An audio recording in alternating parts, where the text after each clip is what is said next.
So we've got a lot going on, and it's not easy. It has not been an easy ride. It has been a struggle, but we had a path and we knew what we needed to do. And I would say that, it wasn't an entirely grand surprise, right? I mean, you saw the layoffs that were happening, and we actually talked about the possibility that, my team would get affected at one point or another. So we knew that there was a possibility that was going to happen. But even after it happened, I think there was a desire to just stay in that box. There was a desire to stay in the box because it was safe, right? So that meant going looking for another job. And I think it was, I don't know, months later that I realized, man, I've always wanted to start a business. I've always wanted to do what Cheri was doing. I've always had ideas and so forth. And then there was a pivot at that moment in my mind. It's like, hey, let's just throw ourselves all the way into this program. Are you ready to take your startup to the next level? Then join us to learn the startup founder formula from those who have done it. I'm Diane Moca, founder of MomSub, the tech startup that connects parents to a substitute mom.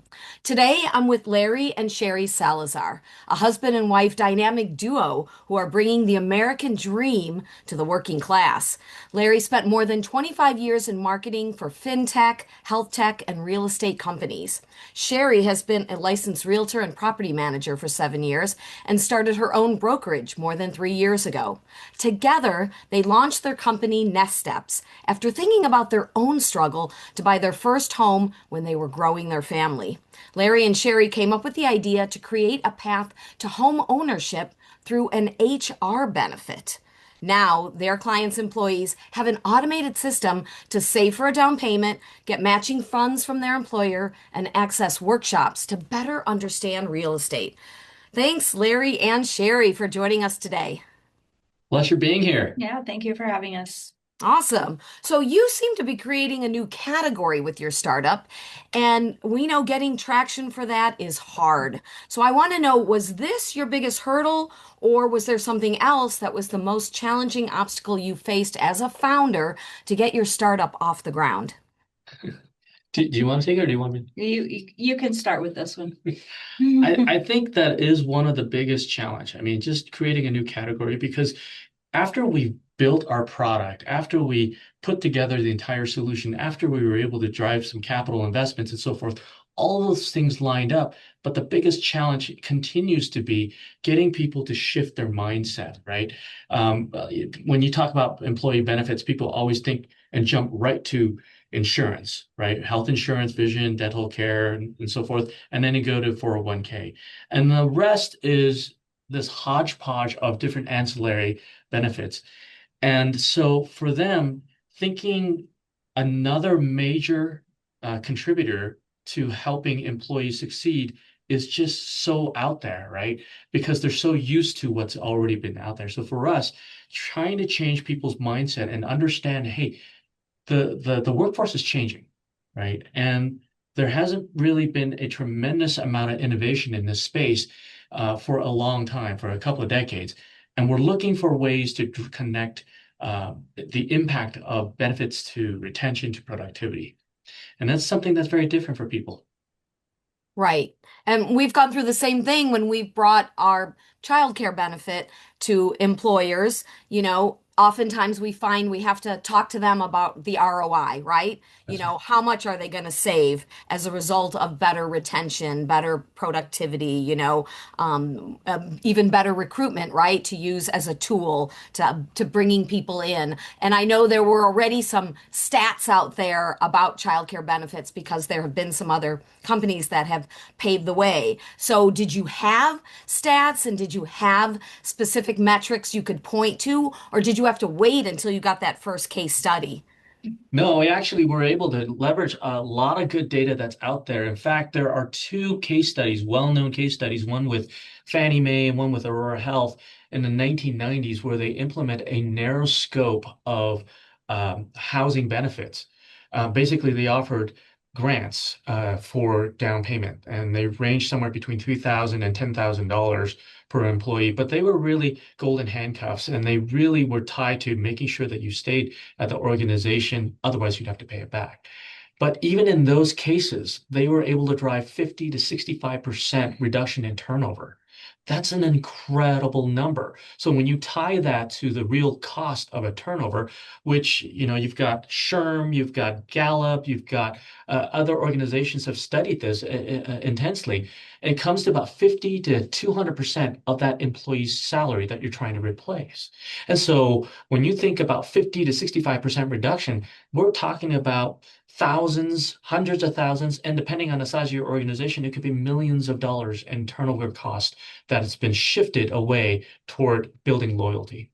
Wow. That Yeah. sounds like a great stat to lead with. But of course, we know sometimes getting in the door can be the hardest part. And so I wonder how your connections have played into launching this new category and this business. Cheri, you've been in real estate for quite a while. Did those connections help pave the way to open some doors? Well, we're actually paving new doors, it's a new path for real estate.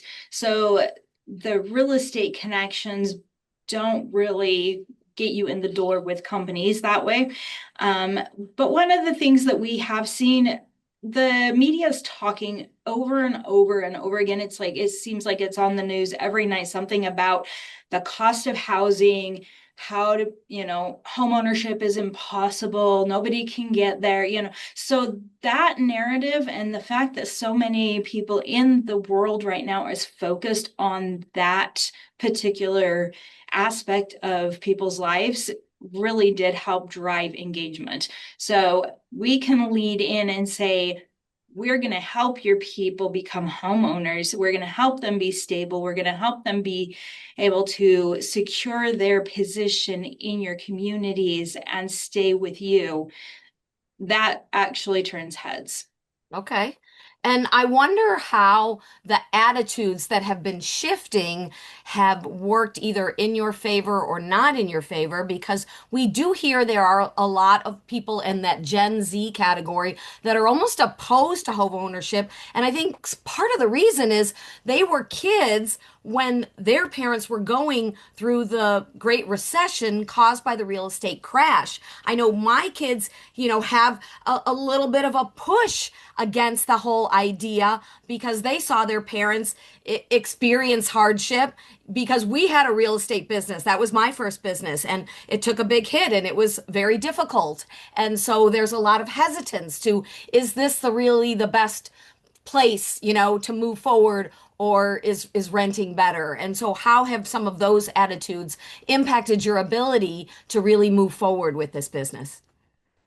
Well, we do see that attitude a lot. We see people are afraid. They're afraid to move forward because they're afraid of uncertainty. And so for us, it's giving them a path that kind of gives them a little extra boost and helps them to understand what is possible. One of the biggest challenges we see is financial management.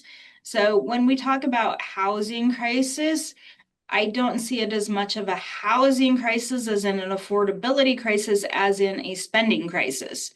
People don't know what they're spending. So when we were growing up, we were in our generation, we had our checkbooks. We were constantly budgeting and keeping track of every dollar we spent, and we knew exactly how much money we had and where it went.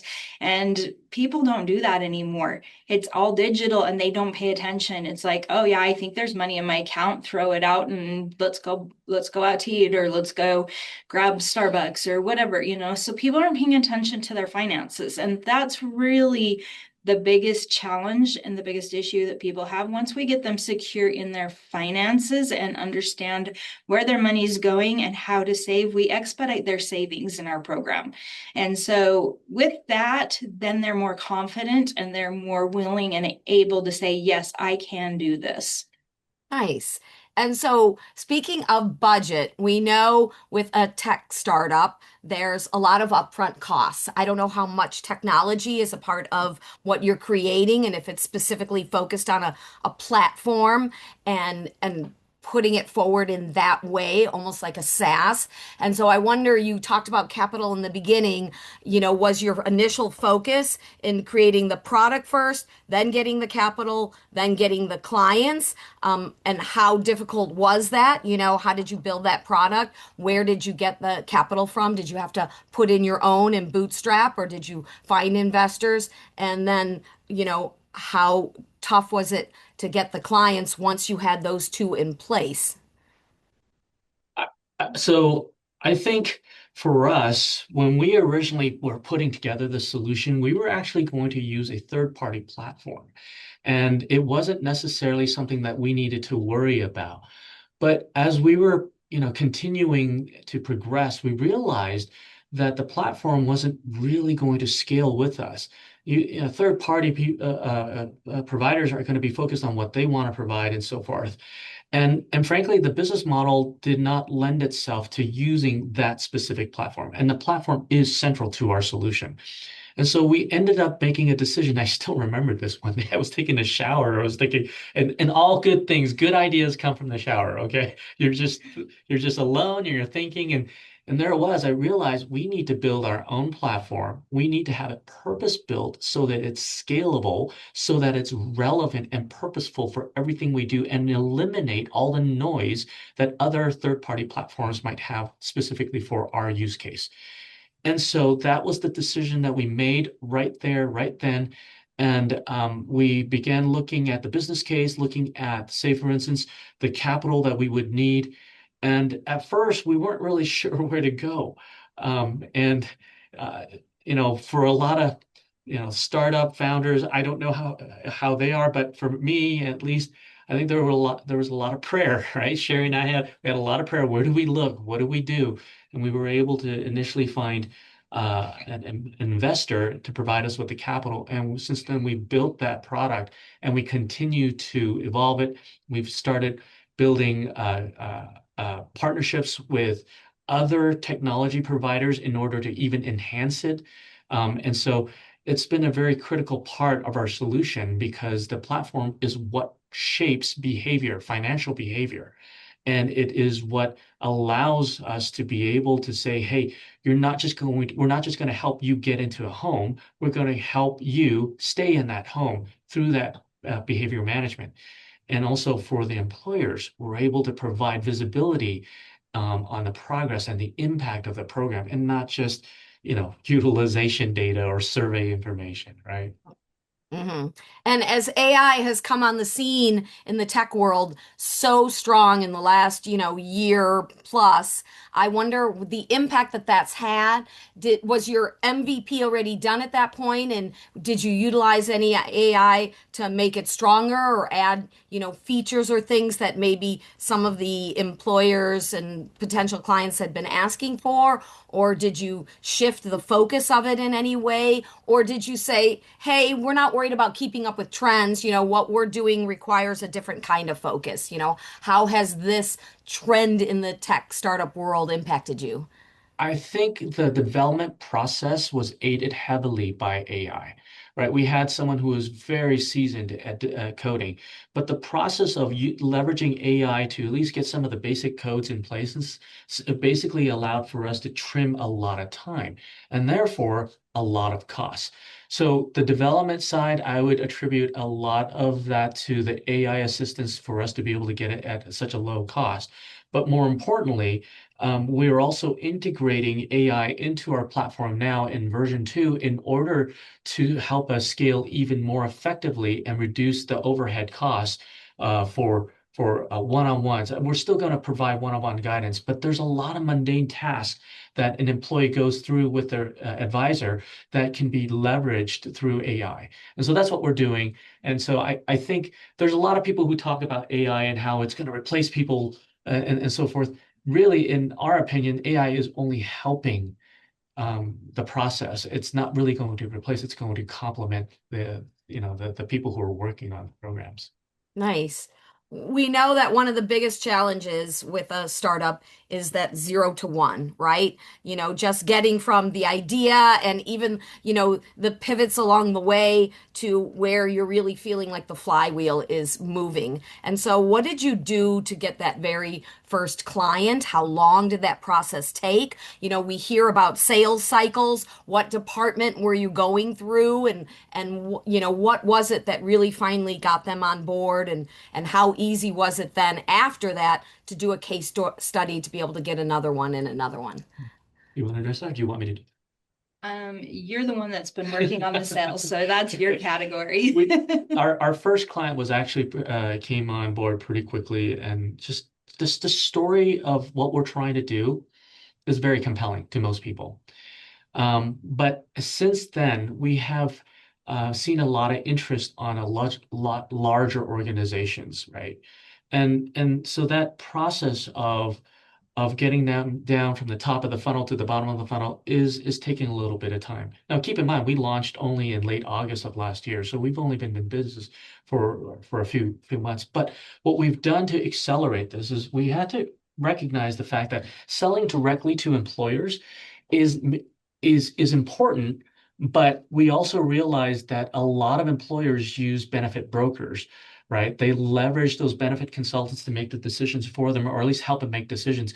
And so we've established these distribution channels. We've signed deals with benefit brokers, PEOs.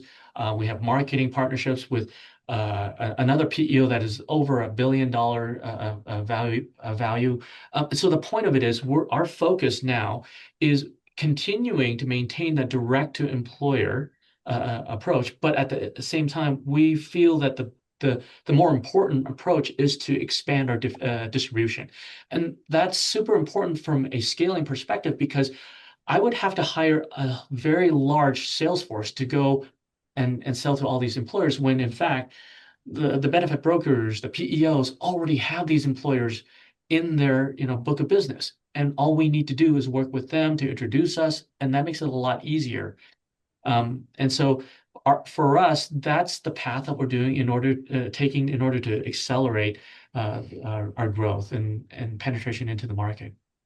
So was that a shift in your go-to-market strategy from what you thought originally? And did it affect your CAC, your cost of acquisition for customers? It wasn't well, it was sort of a shift. It was always part of the plan, but we just didn't anticipate us moving down that path sooner than later. We actually realized that some of the folks that we were talking to had some barriers, and they were slowing down, and only to realize, oh, they're working with their brokers. Okay, so we started making some shift along the way. And so when you're a startup and you're very young, you've got to recognize when a shift has to happen. And that was one of those pivot moments where we thought, this is not going to happen for another couple of years. We can get employers signed on without them. But we realized very quickly that no, they need to work with the brokers right now. The CAC on that is really not, we haven't seen a whole lot just yet, right? Because we're brand new. But my expectation is the CAC will go down dramatically, just because of the scalability of having, a benefit broker with 5,000 employer groups under their belt, right? So I think it's just going to make things a lot easier. It's going to be more cost effective, and it's going to accelerate our path into the market. With those brokers, there's an affiliate fee or a split or something like that, right? Yeah, And right, so there is. you have less leverage in the beginning. And so are you anticipating that the more the employers see and want this benefit, the more you'll be able to negotiate to get a better split with the brokers? I think we've got a great split right now. And I want to reward the brokers who actually are working with us. We want to give to those who actually help, right? We feel that that's the right way to go. So could we negotiate better over the time? Yeah, of course we could. I bet. I'm pretty sure of that. But at the same time, we want to make it rewarding and worthwhile for the brokers. I think we have a pretty good split right now. Yeah, and for budgetary when we're considering what the costs are, it's either we're paying a salesperson or we're offering a benefit to this broker. So one way or the other, the money is going to have to come from somewhere, and where is it going to go most effective is really what the focus is here. hmm Cheri, give me a little background on this story of your struggle to end up as a homeowner and how that, you know, played into the idea to create this to begin with. Where were you in your career journey and your marriage? Had kids come along? What were the challenges you faced? What did you learn then that gave you that light bulb moment later saying, wait, I can help some people save some of the anxiety we went through? Sure, sure. So, we were pretty young, in our 20s. Um, we had two kids at the time. We were living in Green Bay, Wisconsin, and I Oh, worked. when you were working for the TV station. Yes, Larry Okay. worked for the TV station, and Right. I worked for the YMCA. I was a gymnastics coordinator there. And Okay. one day, my supervisor, we were just having a discussion, and she said, if you could have one dream that could come true, what would it be? And without hesitating, that one dream to me was, I want to own a home. That's all that I cared about. I want to own a home. And homeownership to me meant something more. It meant stability. It meant a place where I could be secure with my kids and I could be building a future and I have some kind of it just was a drive that you've accomplished something more in your life. You've gotten to this place where you dream about getting to. It's more aspirational. So it took us years, honestly. We had two kids at the time. By the time we were actually able to buy a home, we had relocated several times. We couple different jobs, and added another baby to the mix before it all happened. And when it finally did, it was like, yes, I finally arrived. I'm finally here, you know. So it's I think we could have probably accomplished it a lot faster had we known what we were doing or had we had some kind of assistance, some kind of support in that area. But we were just two young adults trying to figure it out and trying to figure out life on our own, and we just had no direction. So but that's something we want to give to other people is help them to understand what that direction looks like and help them to realize that they can reach those goals a lot faster than they think they can. Can I just add one thing to that real quickly, Of Diane? course. It's interesting to me that, with what Cheri was saying, with just the fact that we didn't know what to do, we didn't have the information and so forth. I spoke with this one gentleman, and he was basically telling me that, hey, the information is all out there. You can easily find it on the internet and stuff like that. The question comes to mind is, how do you know that's the right information? There's a lot of garbage out there. That's one. But I will tell you this, that he was very proud, and when he told us that he spent 10 years saving to buy his first home. And I thought to myself, if you had the right information, you would have gotten into the home probably 7 years earlier, if not earlier than that. Because that's what we see, right? We have a lot of people through the brokerage. Cheri's team has been able to help people get in a lot sooner than they're like in their early 20s. There's lots of strategies out there. So when you don't have access to the right information, you end up spending 10 years saving for a home. And in that 10 years time, the price of the home has gone 50, 60, 70% up. And so did you actually successfully get into the home? Yes, you did, but were you doing it the right way? Not necessarily. And so we want to help people to get into their home. Stop throwing money away. And this is an important part. When you're renting, you could argue, hey, I don't have any commitments or anything like that. But at the end of the day, you are buying a home. Whether you like it or not, you're buying a home, even if you're renting. You're just not buying it for yourself. You're buying it for your landlord. And that's the problem. hmm So, as you decided to take this leap, Cheri, I know you were a realtor, which in essence is being self-employed in a way. But Larry, you worked for a lot of companies and had that stability. And so, what was the motivation to kind of give that up take that leap, and not knowing, if it was going to pay off, if the investments would come through. Even now, oftentimes at this early stage, you may have a couple clients, but may not be profitable. So, what was the main motivation? Was it just a dream? Like Cheri had the dream for home ownership. Did you have a dream to have your own business, or was it flexibility with the kids? Are your kids still, at home? What are their ages? What was the motivation to take that leap to do a startup like this that requires so much and has such risk? Well, honestly, sorry. Good. Um, I started, I was in real estate for a while, and I decided that at that point it was time for me to become a broker because I wanted to be able to help other agents. So I started my brokerage 6 months after I started my brokerage, which, obviously takes a lot of money, a lot of time, a lot of work. 6 months into that, Larry was let go from his position. So we were in this position where it was, okay, we just started this new business. We depended on his salary to get us through so that we could build the company.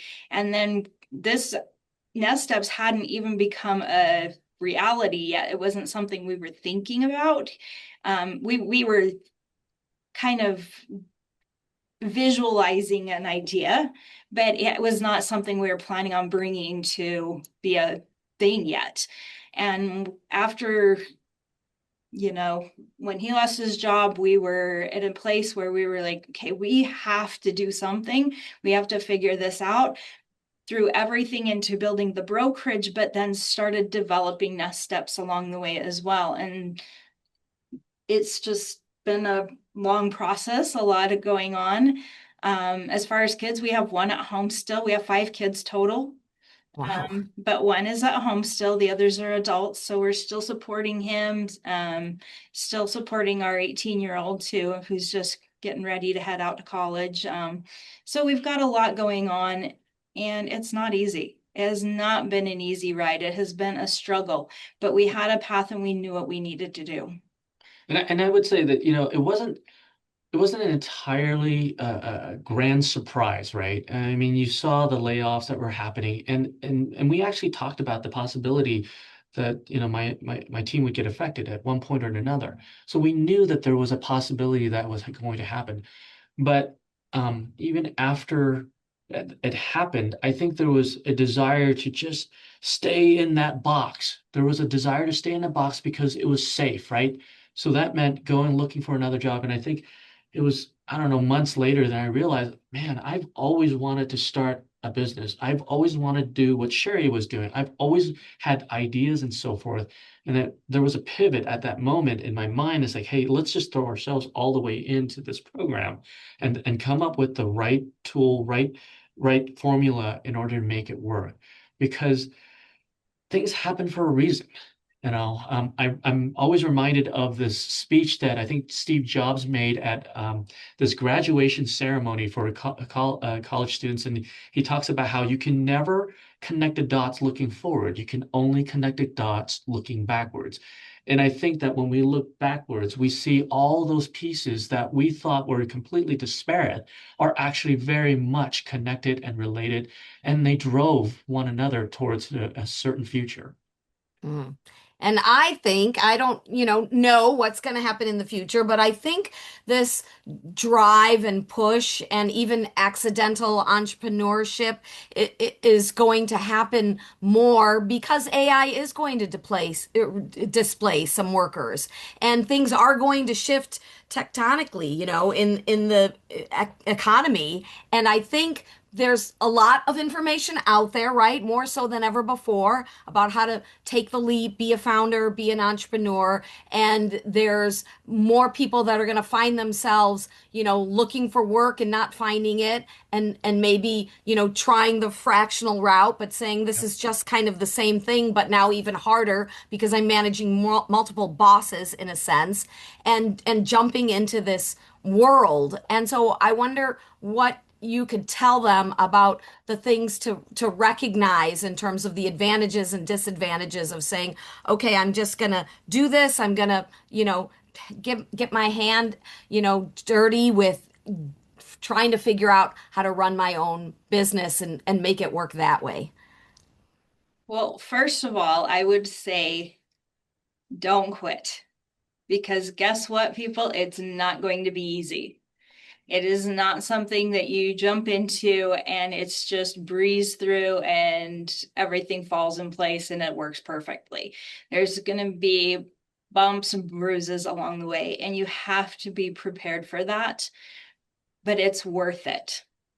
That's what it's all about. It is worth it because when you find that success and when you find the opportunities to change other people's lives and truly make a difference in a way that impacts you and is meaningful to you, that's when you've really reached that pinnacle of success that you wanted.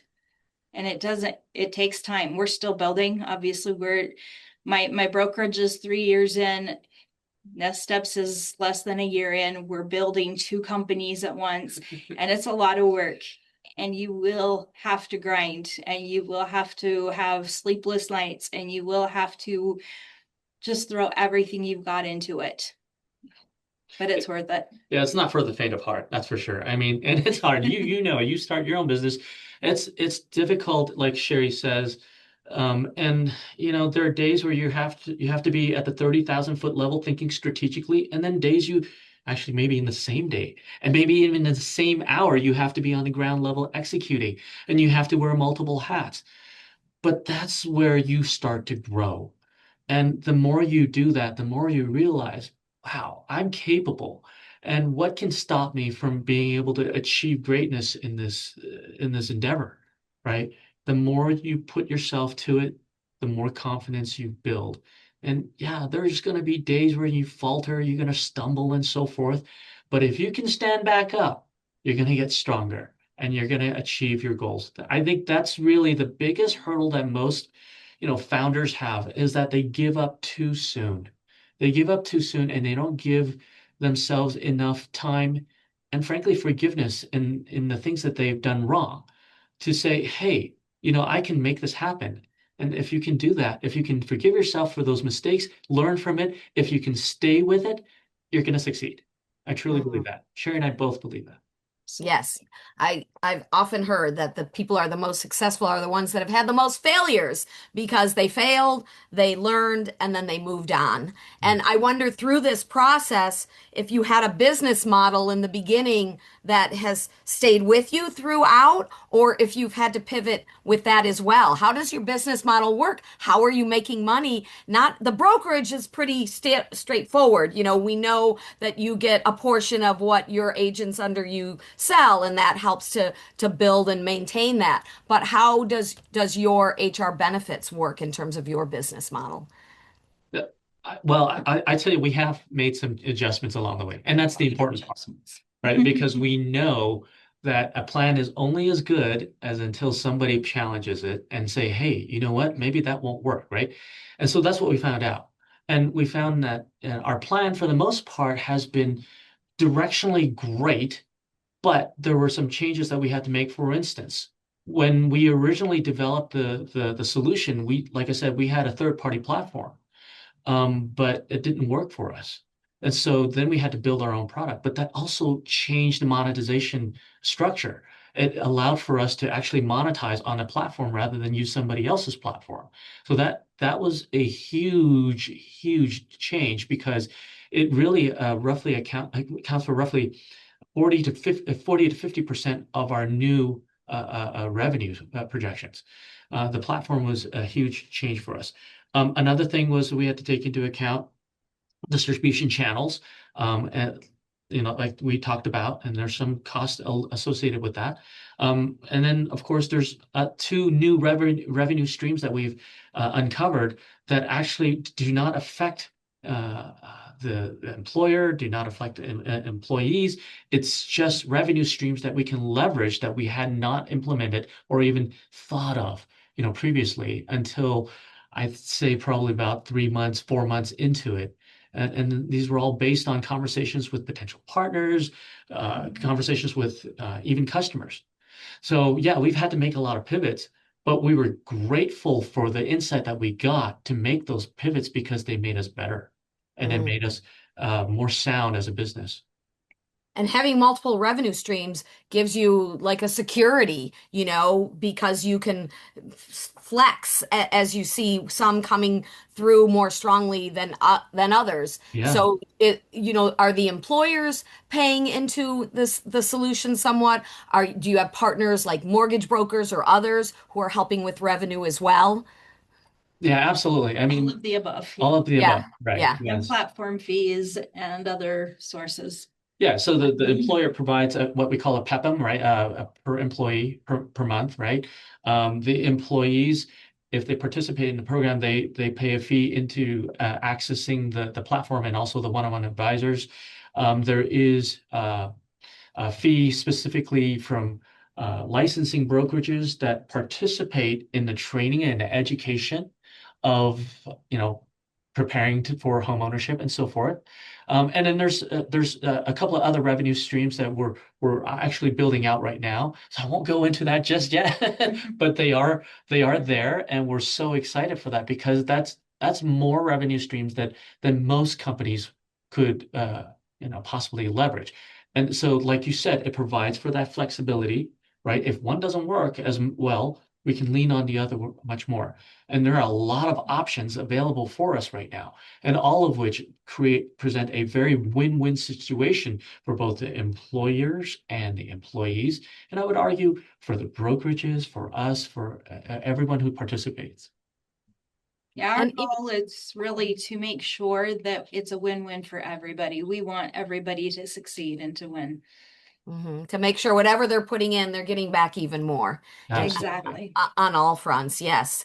And so even though the company is still young, you've gone through a lot in this period. Yeah. You said you launched 7 months ago, but you may have been working before then on the business to get the product ready and so on and so forth. So I wonder during that time, what some of the biggest learnings were. If you could go back to an earlier time in this startup founder journey and change one thing, knowing then what you know now, what's the one thing you would change?